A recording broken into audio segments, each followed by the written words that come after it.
Jemaat yang saya kasih dalam Tuhan, selamat pagi. Mana senyumnya? Senyumnya. Tadi datar-datar aja karena mungkin ngantuk. Tunjukkan senyum kita kepada Tuhan pagi ini supaya Tuhan tersenyum, bukan senyum-senyum melihat kita.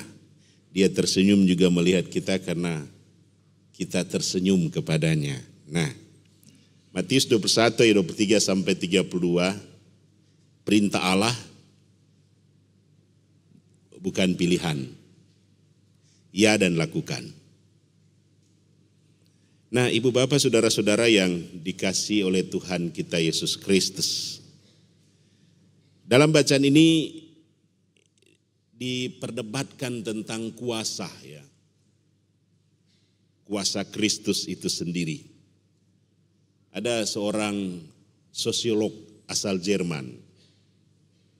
Namanya Max Weber. Dia berkata begini tentang kuasa itu. Bahwa kekuasaan adalah sebuah kesempatan ya, yang dimiliki oleh seseorang atau kelompok dengan tujuan untuk memenuhi keinginan dan kehendaknya dalam hubungan sosial walaupun harus menentang atau menghadapi kehendak orang lain. Jadi berdasarkan pengertian ini kekuasaan dapat diartikan sebagai sesuatu yang menyeramkan. Karena harus memaksa orang lain untuk mewujudkan keinginannya. Ini kekuasaan. Ini Ramlan Surbakti, dia juga tokoh ya. Tokoh pendidik, bahkan kita tahu bersama pribadi yang sangat luar biasa dalam hal ilmu politik. Dia katakan begini juga tentang kuasa itu. Kekuasaan adalah sebuah kemampuan, ya, kemampuan atau kekuatan yang dimiliki oleh seseorang atau kelompok yang digunakan untuk memengaruhi orang lain melalui cara berpikir dan perilaku yang sesuai dengan apa yang dikehendaki oleh pemegang kuasa itu. Itu kekuasaan. Sosiolog Jerman Max Weber yang sangat terkenal dan seorang profesor Bapak Ramlan Surbakti menerjemahkan tentang kekuasaan. Dari dua kekuasaan ini ada dua sisi. Bersifat negatif dan bersifat positif. Tanda petik kalau negatif ada penindasan. Karena ada sesuatu yang saya akan kuasai. Dan kalau kekuasaan yang saya kuasai itu saya sudah pegang. Jangan sampai beralih kepada yang lain. Dengan cara apapun. Saya akan melakukan segala sesuatu agar saya dapat mempertahankan kekuasaan itu. Itu dari sudut pandang dunia. Dari seorang sosiolog dan dari seorang ahli politik. Sekarang, bagaimana kita memahami kekuasaan menurut Kristus? Sangat berbeda. Kekuasaan menurut Kristus dia selalu pakai untuk menyembuhkan orang. Dalam 4 Injil, Matius, Markus, Lukas, Yohanes, banyak peristiwa-peristiwa yang dilakukan oleh Tuhan Yesus. Jadi kuasa Kristus bukan untuk menaklukkan seseorang, memengaruhi seorang untuk mengikuti dia. Kristus tidak pernah memaksa seseorang untuk mengikuti dia. Ya, tetapi ia selalu membiarkan kita.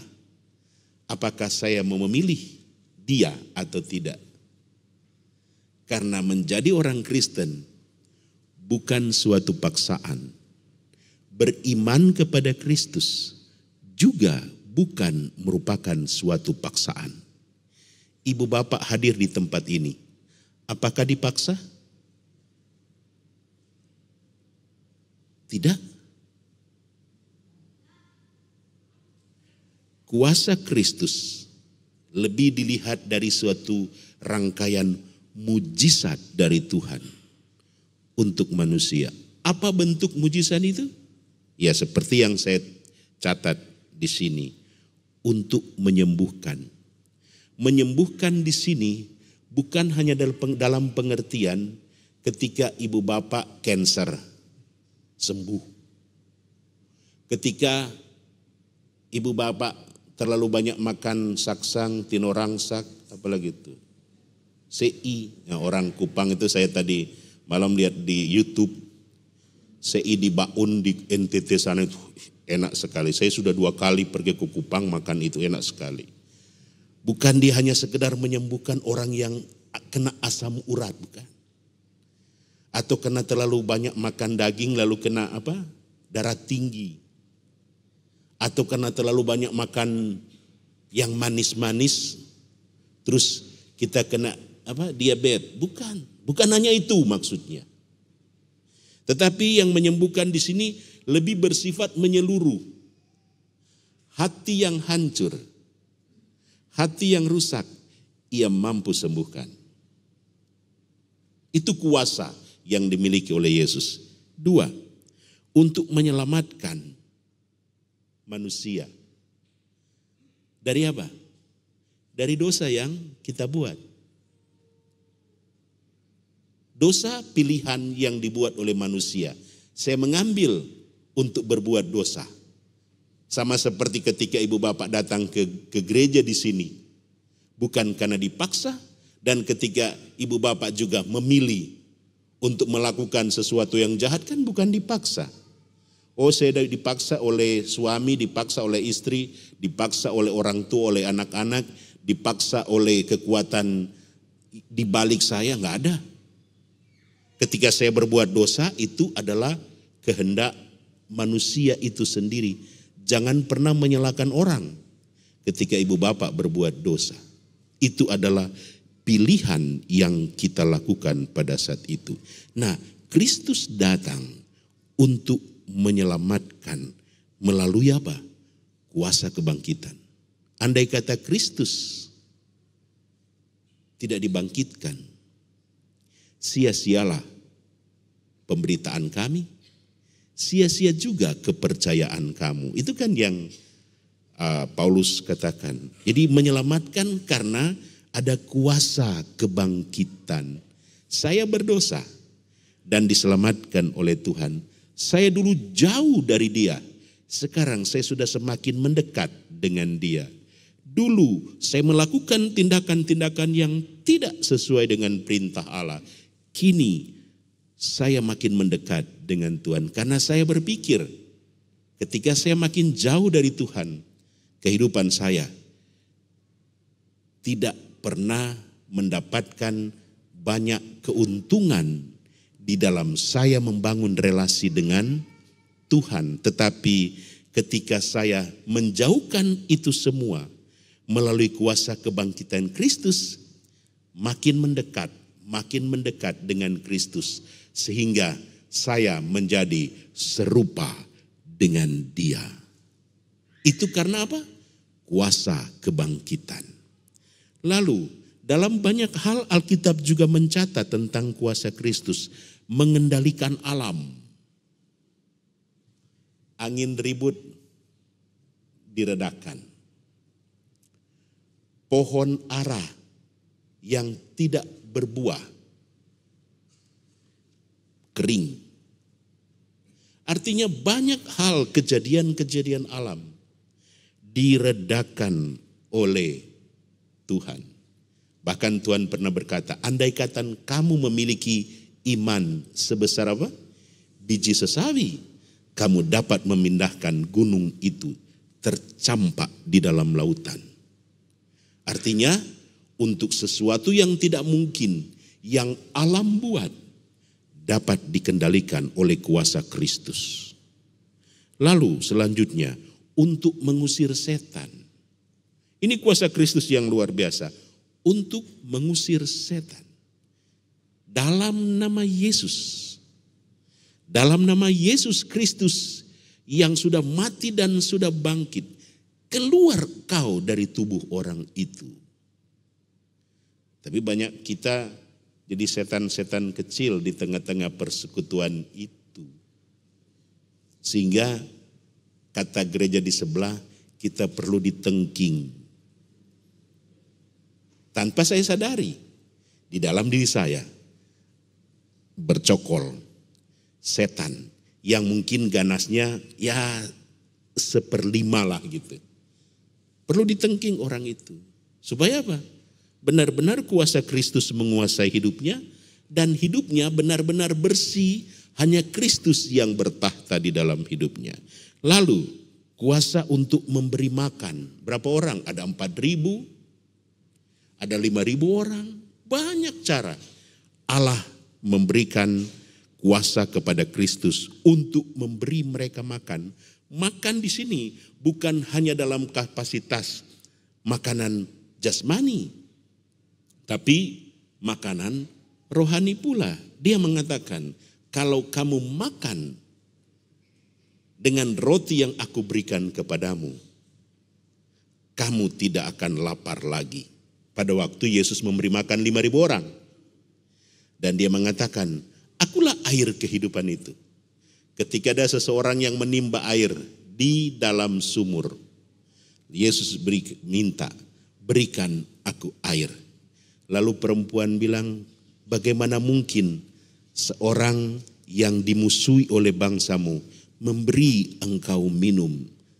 Lalu kata Tuhan, aku katakan kepadamu, akulah air kehidupan itu.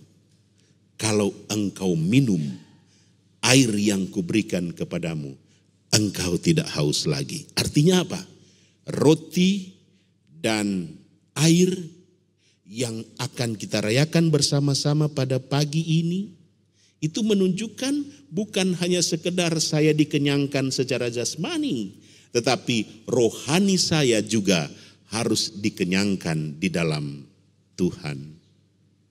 Kalau cuma sekedar makanan jasmani, kita ke fast food, kita ke Kelapa Gading, kita ke Senayan, kita kemana lagi tuh? Kalau di sini di Kartini ya, itu di sejejeran Kalimalang, kita ke Caman, banyak makanan yang enak di situ, apalagi malam hari. Tetapi kan Tuhan bilang, kalau kau makan itu, setelah saya makan, kamu akan lapar lagi. Tetapi kalau kamu makan roti dan minum air yang aku berikan cuma-cuma kepadamu, kamu tidak akan lapar lagi. Kamu tidak akan haus lagi. Karena rotiku menghidupkan kamu, airmu melegakan kehidupanmu. Lalu yang terakhir, untuk memanggil orang meneruskan pelayanan itu. Dalam sebuah proses pelayanan, ya, ada proses pelayanan yang selalu terus-menerus dilakukan di dalam kehidupan pelayanan ini. Ada bapak-bapak, ibu-ibu yang berbaju putih di depan, saya pakai toga, meneruskan panggilan pelayanan itu dengan luar biasa. Agar apa? Pelayanan itu tetap berkesinambungan secara terus-menerus di dalam kehidupan kita. Dan ketika pelayanan itu secara terus-menerus dilakukan di dalam kehidupan kita, pelayanan itu akan diberkati Tuhan. Karena apa? Kami melakukan semuanya itu dengan sungguh-sungguh. Tanpa ada sesuatu di balik pelayanan itu. Tapi saya melakukan pelayanan itu, panggilan pelayanan itu dengan sukacita. Dari pandangan kuasa menurut dunia dan kuasa menurut cara atau sudut pandang Kristus. Mari kita lihat ada 2 bacaan di dalam bacaan kita ini tentang apa yang sudah kita sampaikan. Bacaan pertama tentang pertanyaan kuasa ilahi dari Yesus. Nah, pada ayat 23 sampai ayat 27. Ibu bapak, saudara-saudara yang dikasihi Tuhan, di tengah situasi yang sangat buruk, ya,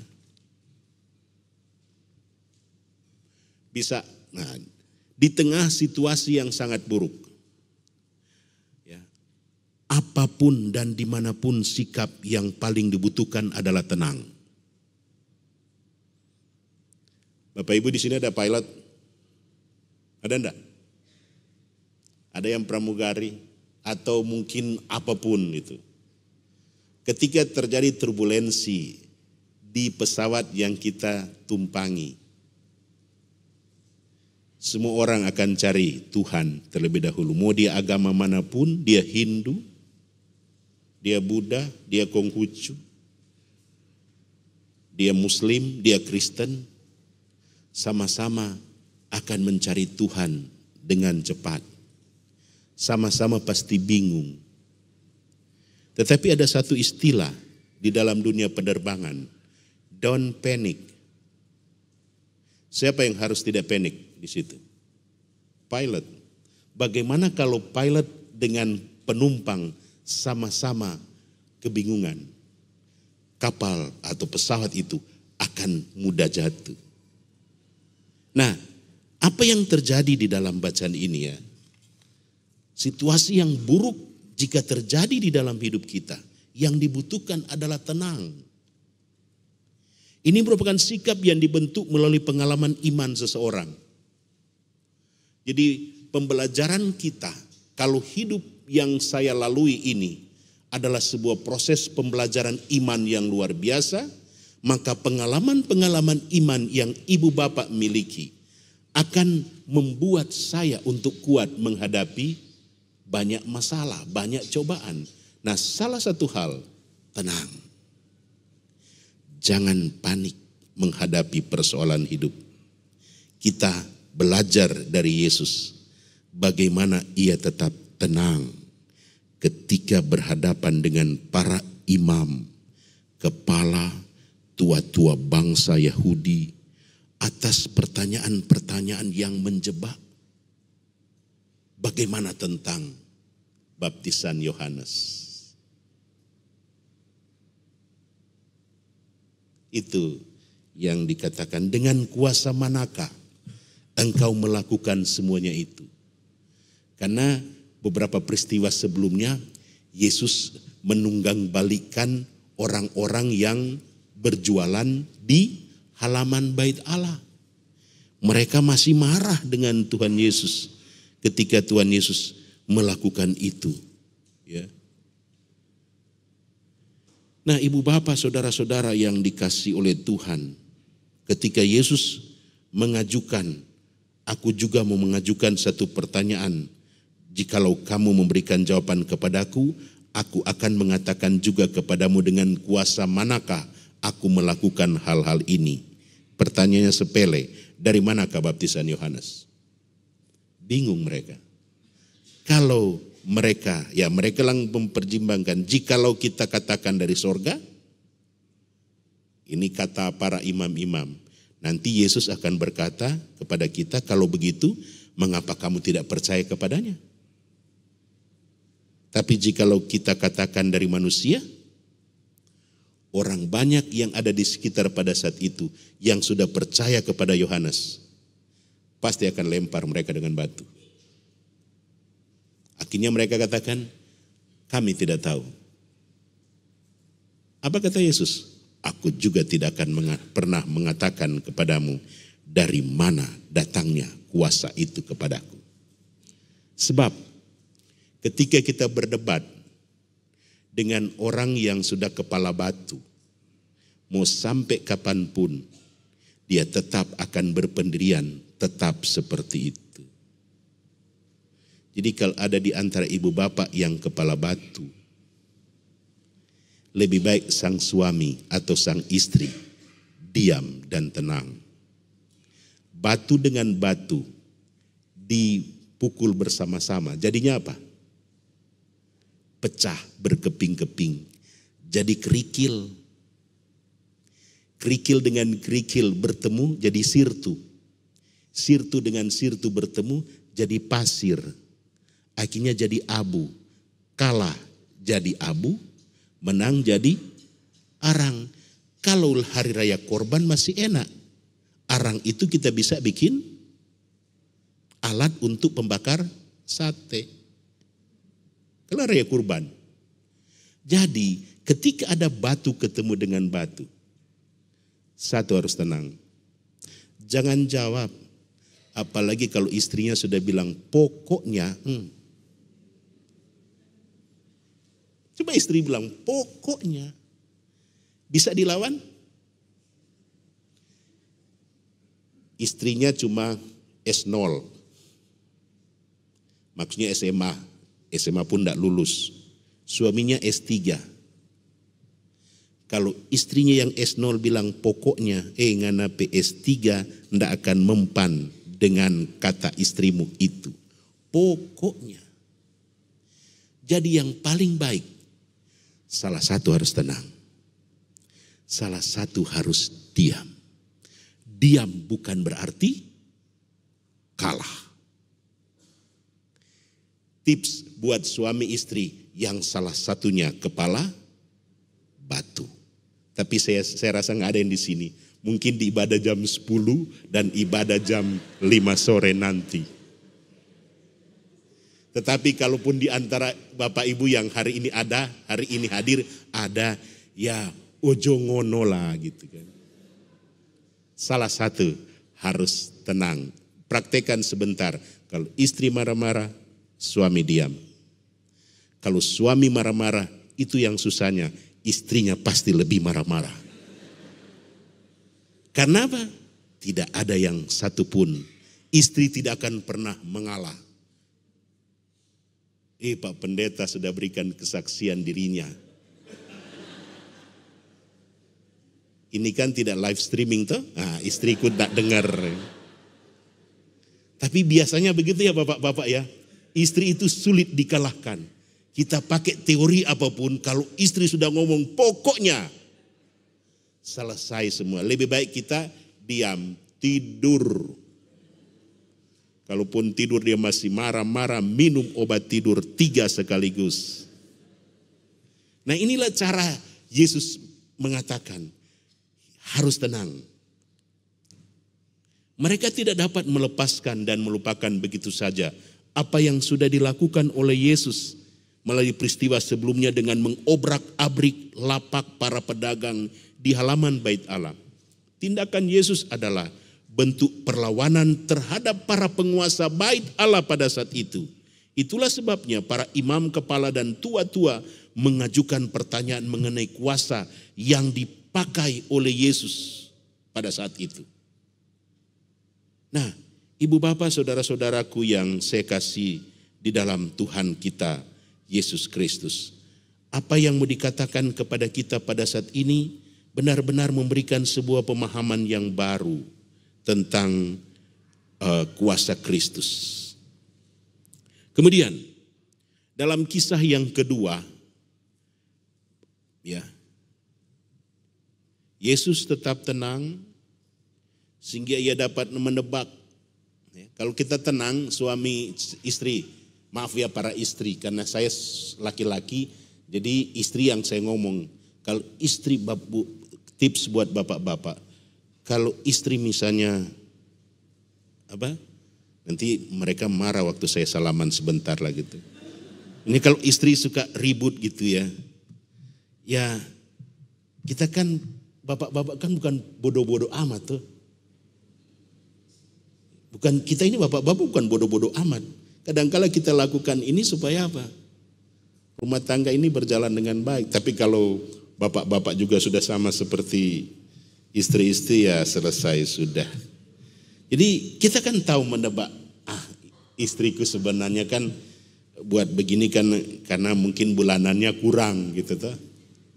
Nah, apa yang dibuat oleh Yesus? Dia menebak ke arah mana pertanyaan mereka. Dengan mengetahui hal tersebut, Yesus memberikan jawaban yang hanya menimbulkan debat kusir di antara mereka. Kalau dia dari Allah, kenapa kami tidak percaya kepada Yohanes? Kalau dia dari manusia, nah nanti kami digebuk oleh orang-orang pada saat itu. Jadi Yesus membuat debat kusir di antara mereka. Siapa lebih dulu? Engkau mencintaiku atau aku mencintaimu? Padahal kita sudah 40 tahun menikah, masih tanya lagi, Pak, kamu mencintaiku umur berapa sih? Ma, engkau mencintaiku umur berapa sih? Nah kalau sudah memperdebatkan hal yang seperti itu, kita bukan anak SMA lagi, jalani aja hidup rumah tangga ini. Jadi jangan membuat perdebatan-perdebatan yang kadang-kala membuat aneh hidup ini. Akhirnya Yesus mengajukan pertanyaan balik dengan muatan yang sama. Jadi tips, tenang. Kadang-kala juga suami cerewet, ibu-ibu tenang. Jangan kerasa kerusuh, semakin kerasa kerusuh suami juga udah semakin temperamen. Ketemperamenan seorang suami hanya dapat diselesaikan dengan ketenangan seorang istri. Coba praktekkan. Mau praktek sebentar Kalau suamiku cerewet, saya mau tenang. Jangan jawab, tenang aja. Masa dia mau pukul kita kayak main tinju? Main tinju kita lapor aja ke polisi supaya sekaligus suami kita ditangkap. Tapi kan enggak harus begitu Tetap tenang aja menghadapi itu. Nah, hal yang kedua, Yesus mengisahkan cerita tentang seorang ayah dengan kedua anaknya. Nah ibu bapak, perumpamaan ini berkaitan dengan tema penolakan terhadap Yesus oleh penguasa Yahudi. Mereka ini seharusnya menjadi yang pertama menerima dia dengan beritanya. Kan Yesus bilang, aku datang untuk orang-orang Yahudi, untuk orang-orang Farisi, untuk orang-orang Saduki, untuk ahli-ahli Taurat, untuk semua orang Yahudi. Tetapi ketika Yesus datang kepada mereka, mereka tolak. Nah perumpamaan ini hanya ada di Matius. Meskipun ada kaitannya juga dengan perumpamaan anak yang hilang yang ada di Lukas 15. Nah ibu bapak, para imam, kepala, dan Farisi sadar bahwa mereka lah yang dimaksudkan sebagai penggarap kebun anggur yang berkhianat. Mereka sadar. Mereka tidak dapat berdalih, karena memang demikian adanya. Mereka berkeras hati dan melawan Yesus dengan cara apapun. Kalau orang yang berbuat salah sudah terpojok, segala cara dia akan lakukan. Udah terpojok. Nah, apa yang dibuat oleh Yesus? Nah kita lihat ya hal yang berikut. Rasa takut terhadap orang banyak. Next. Rasa takut terhadap orang banyak yang mendukung Yesus sebagai nabi membuat mereka menjauh untuk sementara waktu. Mereka jauh. Ya. Kenikmatan mendapatkan penghormatan, status dan fasilitas sebagai pemimpin Israel membuat mereka lupa bahwa sesungguhnya itu harus dipertanggungjawabkan. Para imam, tokoh, mereka mendapatkan status sosial. Mereka mendapatkan penghormatan, mereka mendapatkan fasilitas. Tetapi apa yang terjadi? Mereka hanya menggunakan kehormatan dan status sosial itu hanya untuk mereka sendiri. Hal yang sama juga kita ibu bapak, masing-masing kita bertanggung jawab kepada Tuhan atas hidup dan segala karunia yang Tuhan anugerahkan kepada kita. Sebagai istri, kita harus bertanggung jawab penuh. Sebagai seorang istri, kita harus mampu mempertanggungjawabkan bahwa saya akan menjadi istri yang bijaksana bagi kehidupan keluarga saya. Sebagai suami, saya juga harus bertanggung jawab penuh bahwa saya sudah dipilih untuk menjadi seorang kepala keluarga agar bertanggung jawab penuh terhadap keluarganya itu. Kita, korps baju putih, juga diberikan tugas tanggung jawab yang penuh untuk mengelola kehidupan beriman, berjemaat pada saat ini. Semuanya yang kita dapatkan, ibu bapak sebagai istri, sebagai suami, sebagai anak-anak, kita sebagai presbiter, ini cuma milik Tuhan. Bukan milik kita seterusnya, milik Tuhan. Nah kalau ini semua adalah milik Tuhan, maka kita diminta untuk mempertanggungjawabkan setiap yang menjadi milik Tuhan di tengah-tengah kehidupan kita. Ada satu hal yang menarik untuk kita saat ini adalah mari belajar untuk bersyukur atas semua yang Tuhan anugerahkan kepada ibu bapak saat ini, dan selalu menerima bahwa ketika kuasa Kristus bekerja di dalam hidupku, bukan aku lagi yang berkuasa atas diriku, tapi Kristus yang hidup di dalam aku. Dialah yang membuat aku bisa kuat menghadapi setiap persoalan hidup yang saya jalani hari ini dan seterusnya. Tuhan Yesus memberkati.